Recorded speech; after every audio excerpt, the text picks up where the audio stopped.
Wi-Fi is bad. Stranger Things is bad. Shows and bad in terms of their endings are bad. TLDR, because the Wi-Fi is bad, I'm just going to TLDR this. Makes me reflect on how I should execute on my stuff better because I get really upset when something's bad. I think that's a big fear of mine is to work some really hard on something, and then last minute something goes left in my head, and all of a sudden I just can't do anything good.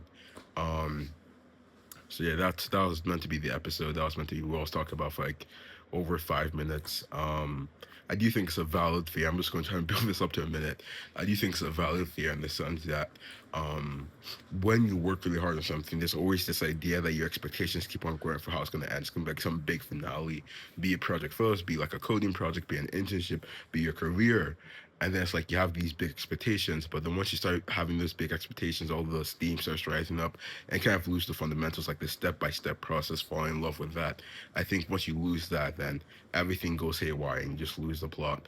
I think that's what happens with losses. I think that's what happens when I kind of like make expectations too high on the project, be it like with like if I'm planning an event, if I'm building something, then that's when I lose. Like when I really can identify the moment when I accept that I want to fall into these expectations rather than focusing on the step by step process, then that's when I actually lose the project itself. And that's where a lot of my projects end up going wrong, where I just like stop building them, especially with a lot of coding projects. Because like sometimes you have like some minimum, like some small success with a project, like dang, it's gonna change the world, blah blah blah. It's gonna be used by 1 billion people, 10 billion people, blah blah blah. It can be sold for $1 billion. That's when like you start losing the plot, and it just doesn't work anymore. I think I'm getting better at that. I think that's one thing I actually like about animation because the animation, there was like really no way for me to kind of go above, like go too far. Because with the animation, like you're physically chained to the next frame, right?